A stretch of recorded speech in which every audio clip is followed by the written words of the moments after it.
It all started when I made a new friend. We will say her name is Jennifer. Jennifer and I became best friends, although it was kinda weird because she was the really popular, pretty girl in school and I was the known as the lonely, creepy outcast of the school. Anyways, we would spend all of our time together at school, and to be honest, I started developing feelings for her. We would skip class together and find any excuse to meet up during school, but for some reason, she was always too busy after school and on weekends. I thought she liked me too, until she started dating the biggest, most muscular jock I've ever seen, ever. Like I'm talking, his arms were the size of sculpted milk jugs. Now I know what you might be thinking. Is the writer of this going to stalk this girl? And the answer is no. After remaining friends for a few months longer, she told me I was too depressing to be around and told me to kill myself. But that's another story that I will tell another day. It ties into the stalker story because the stalker showed up after she told me that. I very vividly remember the first night it happened. Those eyeballs looking through the living room window at 3 a.m. while I'm playing on my PC. Hearthstone, if y'all were wondering what I was playing, I turn my head, and I see these two eyes in the window. I remember thinking, is that just my reflection? And then I got up and walked closer. Mind you, I'm in my boxers at 3 a.m. home alone. So I get closer and the eyes blinked. They blinked, and as I got right up to the window, the flash of a camera went off and the eyes were gone. Fast forward about 2 weeks after that fateful night, I had to change my boxers. I'm in class. Now in my class, Jennifer from earlier in the story is sitting behind me. Her huge protein-packed boyfriend is sitting next to her. I can hear them whispering behind me. I kinda feel bad for him. I understand why you told me to tell him to leave me alone, but he looks so miserable. It's okay. I feel bad too now, but he was bringing you down, and you're happier now. I'm sure he will be okay. Yeah, I hope so. But he should have a new friend soon, as long as the new girl in the back of the class keeps staring at him. Now don't get me wrong, Jennifer and her boyfriend weren't bad people. They may seem like it, but in all honesty, I was in a rough place, so I'm sorta glad she ended up getting happier with someone she truly loved. It was the new girl comment that got to me. New girl? What new girl? I don't see any. Wait, why does she look familiar? And for some crazy reason, it didn't click in my brain. I didn't make the connection, yet. Fast forward a month. I've started noticing someone drawing my name inside hearts on desks and tables and even on my locker at school. I didn't know whether to feel weirded out or to feel good, knowing someone actually thought that I was worth liking. Now I needed to know who it was.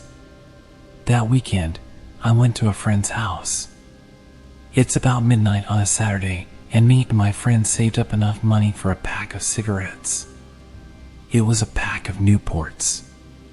And it was too cold outside to smoke, so we went into the bathroom, turned on the fan, and started to smoke. About halfway through my cig, I could have sworn I heard someone giggling quietly. My first thought was, how the hell is he laughing and smoking like at the same time? And then he points it out. He says, "Why do you keep giggling?" I told him probably about 100 times it wasn't me. We then heard a crash in the living room. We both rushed out. There was nobody there, but the back door was wide open. We look at each other, and then I run, shut, and lock the back door, and then we barricade ourselves in his room. 2 days later, I get a text from an unknown number. It's a picture. A picture of a girl with her face scribbled out, standing in my friend's living room 2 days before. Now I was scared. I didn't know what or why this was happening to me. I showed my friend the picture and he says I know her. I went wide-eyed and asked who it was. He replies, "Isn't that the girl who came to our school not too long ago?" I can tell by that jacket. I told him that there's no way of knowing that based of a jacket, but then he starts laughing. I asked what's so funny, and he says, remember that girl I used to date back in middle school that you met one time because she was from another school? That's her. He just keeps laughing and laughing. At this point, I'm just dumbfounded. Not at the fact that it's his ex, but that she found out where I live and took pictures of me. The next day, Tuesday at school, I confront her. I ask her why she was stalking me, and she just looks at me, clearly having no clue what I'm talking about. She claims she doesn't even know me. The stalker wasn't her. At this point, I didn't know what to do. I started staying in my room more, which has no windows, and locking the door.